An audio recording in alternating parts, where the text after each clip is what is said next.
अस्सलाम वालेकुम स्टूडेंट्स, क्या हाल चाल है बच्चों। तो बच्चों आज हम class 9th chapter number 2 structure of atoms का लेक्चर नंबर 2 जिसमें हम डिस्कवरी ऑफ इलेक्ट्रॉन्स और कैथोड रेज के बारे में पढ़ेंगे। इससे पिछले लेक्चर में हमने एटम का इंट्रोडक्शन और उसके स्ट्रक्चर की बात की और एटम में कौन कौन से फंडामेंटल पार्टिकल्स होते हैं, डेल्टन एटॉमिक थ्योरी किसे कहते हैं और प्लम पुडिंग थ्योरी को भी डिस्कस किया। तो अगर अभी तक आपने वो लेक्चर नहीं देखा तो वो देख लें, एटम का इंट्रोडक्शन, उसका लिंक आपको डिस्क्रिप्शन में भी मिल जाएगा। तो आज हम स्टार्ट करने जा रहे हैं डिस्कवरी ऑफ इलेक्ट्रॉन्स। तो हमने कुछ बातें डिस्कस की थी बच्चे कि आपके पास जो एटम है that is made up of more than 100 subatomic particles. एक एटम जो है आपका made up of more than 100 subatomic particles, लेकिन इनमें से 3 पार्टिकल्स आपके पास फंडामेंटल थे। ये बातें पिछले लेक्चर में डिस्कस हो चुकी हैं। 3 फंडामेंटल पार्टिकल्स है, कौन कौन से? इलेक्ट्रॉन,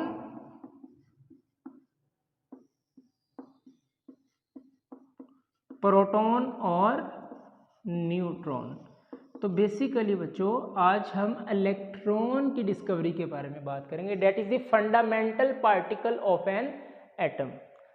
और ये जो प्रोटॉन और न्यूट्रॉन है इनकी डिस्कवरी भी हम आने वाले लेक्चर्स में कवर करेंगे। ओके, तो स्टार्ट करें आज का लेक्चर।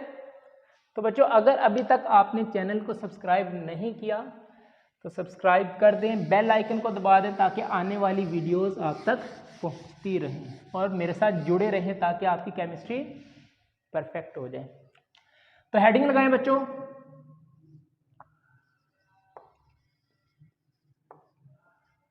कैथोड रेज एंड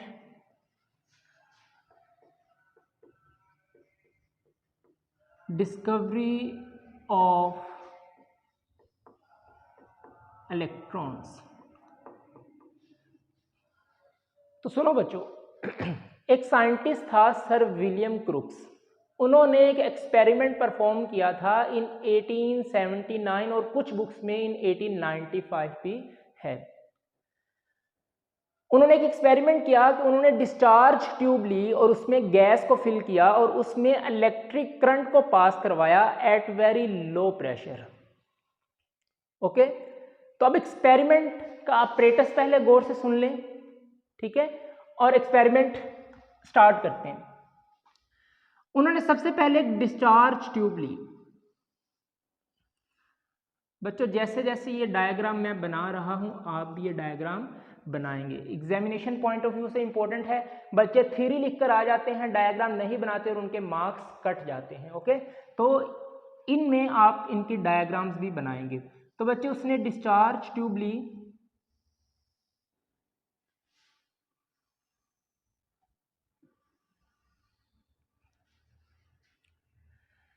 और 2 मेटेलिक इलेक्ट्रोड्स लिए। 2 इलेक्ट्रोड्स लिए और उन इलेक्ट्रोड्स को उसने बैटरी के साथ कनेक्ट कर दिया।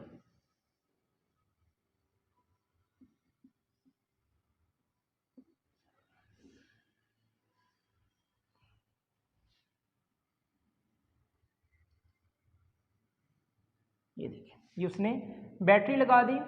अब इलेक्ट्रोड्स किसे कहते हैं बेटा? जिसमें करंट इजीली पास हो जाए उसको हम इलेक्ट्रोड्स बोलते हैं।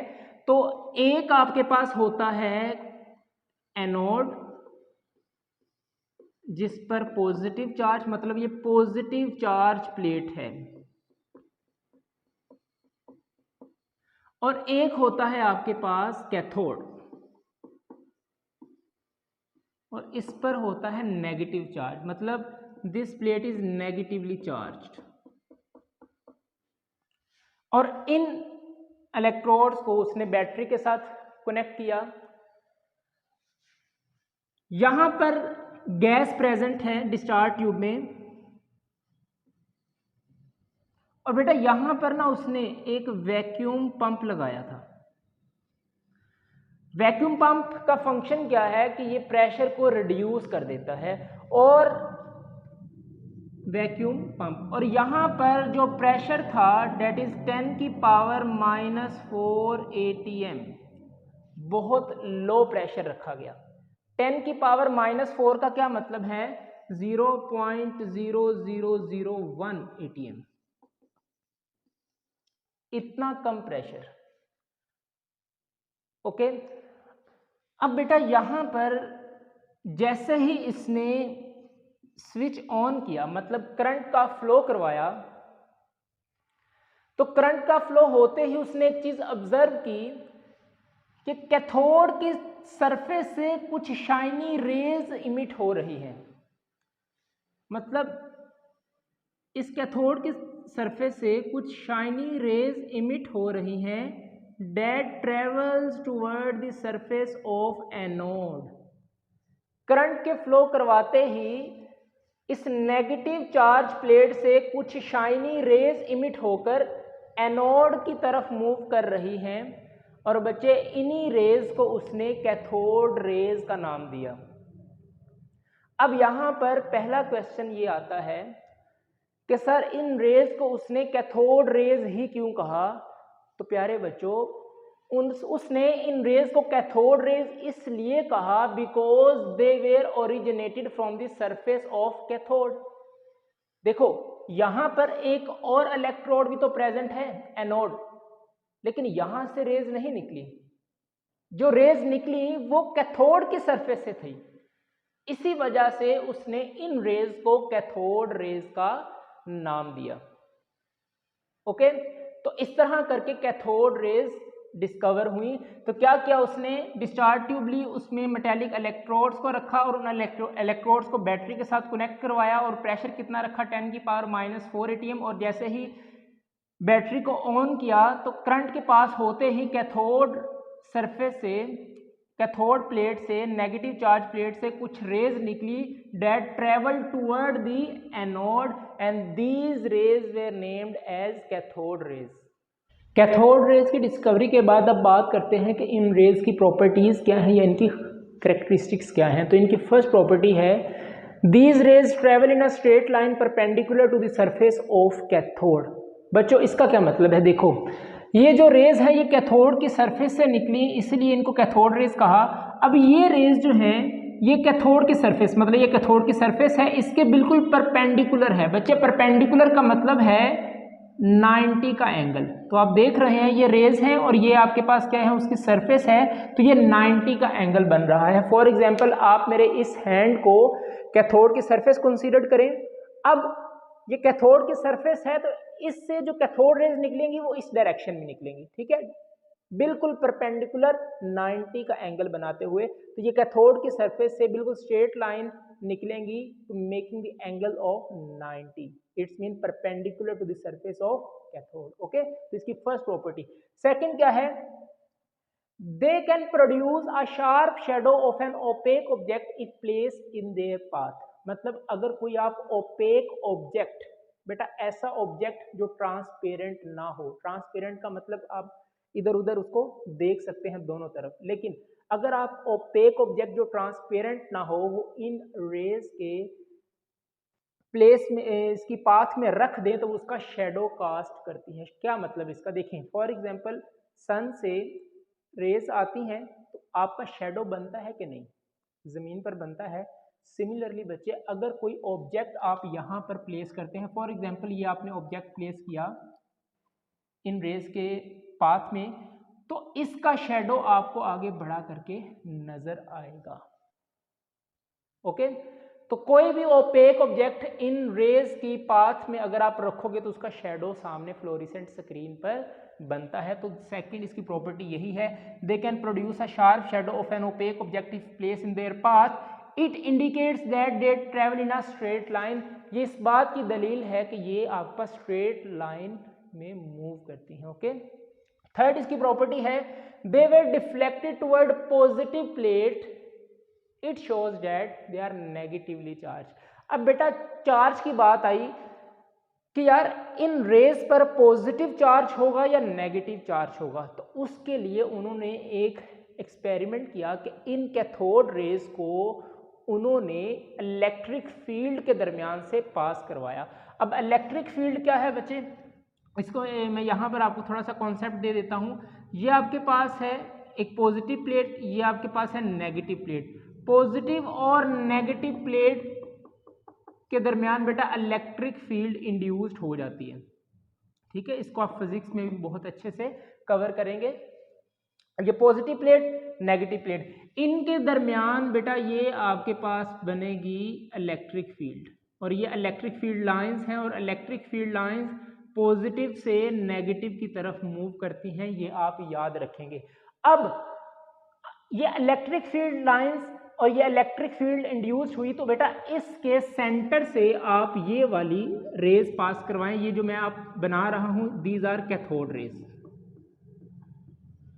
अब अगर इन रेज को आप इलेक्ट्रिक फील्ड में से इलेक्ट्रिक फील्ड में से पास करवाते हैं, तो देखा गया कि ये रेज पॉजिटिव प्लेट की तरफ मूव कर जाती हैं, पॉजिटिव प्लेट की तरफ डिफ्लेक्ट हो जाती हैं। तो जैसे ही ये इसके पास हुई, तो बेटा ये पॉजिटिव प्लेट की तरफ डिफ्लेक्ट हुई। तो इसका क्या मतलब है बच्चों, एक प्रिंसिपल तो आपको पता है कि like charges always repel each other और unlike charges always attract each other. मतलब पॉजिटिव पॉजिटिव एक दूसरे को रिपेल करेंगे, नेगेटिव नेगेटिव एक दूसरे को रिपेल करेंगे, पॉजिटिव नेगेटिव एक दूसरे को अट्रैक्ट करेंगे। अब अगर बच्चे ये रेज, अभी नहीं पता था कि इन रेज पर पॉजिटिव चार्ज है या नेगेटिव, लेकिन जैसे ही इन रेज को इलेक्ट्रिक फील्ड में से पास करवाया गया, तो ये देखा गया कि ये रेज पॉजिटिव प्लेट की तरफ मूव कर गई। तो फिर उन्होंने कहा कि भाई अगर ये रेज पॉजिटिव प्लेट की तरफ मूव करके गई हैं, तो इसका मतलब है कि इन रेज के ऊपर नेगेटिव चार्ज था। नेगेटिव चार्ज था तो पॉजिटिव चार्ज की तरफ, पॉजिटिव प्लेट की तरफ इन्होंने मूव किया। और इधर क्यों नहीं आई, क्योंकि इस पर भी नेगेटिव चार्ज और इस पर भी नेगेटिव चार्ज, तो एक दूसरे को रिपल्शन फील करवाते हैं। ओके, तो बेटा जैसे यहाँ पर मैं यहाँ पर आपको बता देता हूँ कि यहाँ पर फॉर एग्जांपल ये डिस्चार्ज ट्यूब है, तो यहाँ पर आप रखें पॉजिटिव प्लेट और यहाँ पर अगर आप रखें नेगेटिव प्लेट, ठीक है। तो यहाँ पर पॉजिटिव और नेगेटिव के दरमियान इलेक्ट्रिक फील्ड इंड्यूस्ड होगी, और इलेक्ट्रिक फील्ड लाइंस कहाँ से मूव करेंगी, पॉजिटिव से नेगेटिव के दरमियान। अब जैसे ही यहाँ पर इलेक्ट्रिक फील्ड इंड्यूस्ड हुई, तो देखा गया कि ये रेज पॉजिटिव प्लेट की तरफ मूव करना शुरू कर गई ऐसे। तो इसका क्या मतलब था कि इन कैथोड रेज पर नेगेटिव चार्ज है, इसी वजह से पॉजिटिव की तरफ मूव की। तो इस तरह हमें कैथोड रेज पर यह भी पता चल गया कि कैथोड रेज के ऊपर नेगेटिव चार्ज होता है। ये बात क्लियर हुई 100%, वेरी गुड। ओके, फोर्थ आपके पास, they raise the temperature of body on which they fall. बेटा ये कैथोड रेज जिस बॉडी पर पड़ती थी उसका टेम्परेचर इंक्रीज हो जाता था। इसका दूसरा मतलब आप ये भी समझ सकते हैं कि अगर कैथोड रेज किसी बॉडी पर पड़ने से उसका टेम्परेचर बढ़ जाता है, तो इसका मतलब है इसके पास काइनेटिक एनर्जी भी मौजूद है। फिफ्थ आपके पास प्रॉपर्टी है, J Thomson determine the charge to mass ratio of these particle. बेटा जे थॉमसन ने इसका चार्ज टू मास मतलब E/m रेशियो भी कैलकुलेट की थी। यहां पर आपको सिर्फ बताया गया है फर्स्ट ईयर में 11th क्लास में 11th ग्रेड में बच्चों, आपको इसका एक्सपेरिमेंट चैप्टर नंबर 5 में जब आप एटॉमिक स्ट्रक्चर के बारे में पढ़ेंगे, वहां पर भी एटॉमिक स्ट्रक्चर एक चैप्टर है, उसमें आप एक मिलिकन्स ऑयल ड्रॉपलेट मेथड करेंगे। वहां पर आप बकायदा एक एक्सपेरिमेंट के जरिए charge to mass ratio calculate करेंगे इलेक्ट्रॉन की। सिक्स प्रॉपर्टी है आपके पास, it was found that the same type of cathode rays were emitted no matter which type of gas were used in the discharge tube. बच्चे ये जो discharge tube है इसके अंदर गैस प्रेजेंट है। अब इस डिस्चार्ज ट्यूब में किसी भी नेचर की गैस हो, हाइड्रोजन गैस हो, हीलियम गैस हो, नाइट्रोजन गैस हो, ऑक्सीजन गैस हो, किसी भी तरह की गैस हो, ये मैटर नहीं करता। मतलब कैथोड रेज एक ही नेचर की प्रोड्यूस होंगी। फॉर एग्जाम्पल इसका क्या मतलब, यहाँ पर देखिए अगर आप यहाँ पर नाइट्रोजन यूज़ कर लें, चाहे आप ऑक्सीजन गैस यूज़ कर लें, चाहे हाइड्रोजन गैस यूज़ कर लें, चाहे हीलियम गैस यूज़ कर लें, किसी भी नेचर की आप गैस यूज़ कर लें, एक ही तरह की कैथोड रेज प्रोड्यूस होंगी। मतलब कि आपके पास कोई भी गैस हो, उससे कैथोड रेज की नेचर पर किसी किस्म का इफेक्ट नहीं पड़ता। तो 6th प्रॉपर्टी आपके पास यही है, it was found that the same type of rays were emitted no matter which gas and which material of cathode were use in the discharge tube. Okay, तो ये आपके पास प्रॉपर्टीज इनकी। अब हम बात करते हैं कि इन प्रॉपर्टीज से हमारे पास रिजल्ट्स क्या निकलते हैं। अभी जो हमने प्रॉपर्टीज डिस्कस की हैं उनके अगर रिजल्ट्स की बात करें तो पहला कंक्लूजन ये निकलता है कि cathode rays nature of gas के इंडिपेंडेंट होती है। किसी भी टाइप की गैस हो, कैथोड रेज को उससे कोई इफेक्ट नहीं होता। सेकंड आपके पास ये कि जो जे थॉमसन ने charge to mass ratio calculate की, उससे ये पता चला कि कैथोड रेज का मोमेंटम भी होता है। यस बेटा, मोमेंटम क्या चीज है? Momentum the product of mass and velocity. Mass and velocity, बेटा मोमेंटम को पी से डोनेट करते हैं मास एंड वेलोसिटी। अब इसका मतलब ये है कि जो कैथोड रेज हैं उनका मास भी है और उनकी कुछ ना कुछ वेलोसिटी भी है। If they have mass and velocity it possess momentum, उनका मोमेंटम भी होगा।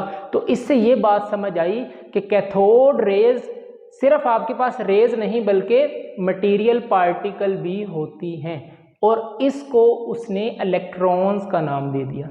दैट्स वाई हम कैथोड रेज को इलेक्ट्रॉन्स भी कहते हैं, क्योंकि इनका मोमेंटम होता है और जिनका मोमेंटम होता है वो पार्टिकल नेचर होते हैं। थर्ड आपके पास ये रिजल्ट निकलता है कि all matter are made up of atoms, so electrons are the fundamental particle of an atom. Some interesting information about electron that is 1000 times important for MCQs। बेटे MCQs के लिए चीज़ें आप याद रखेंगे।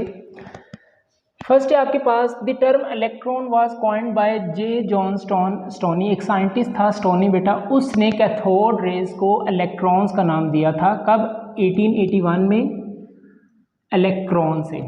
ओके, तो स्टोनी अगर पूछ लिया जाए कि कैथोड रेज को इलेक्ट्रॉन्स का नाम किसने दिया था, तो स्टोनी साइंटिस्ट था। कब दिया था? 1881 में। ठीक है, तो डिफरेंट वेज से आपसे एमसीक्यूज पूछ सकता है।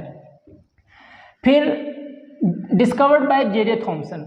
अब बच्चे के माइंड में ये होता है कि सर विलियम क्रुक्स ने इलेक्ट्रॉन्स को डिस्कवर किया। नो सर, विलियम क्रुक्स ने कैथोड रेज एक्सपेरिमेंट किया था।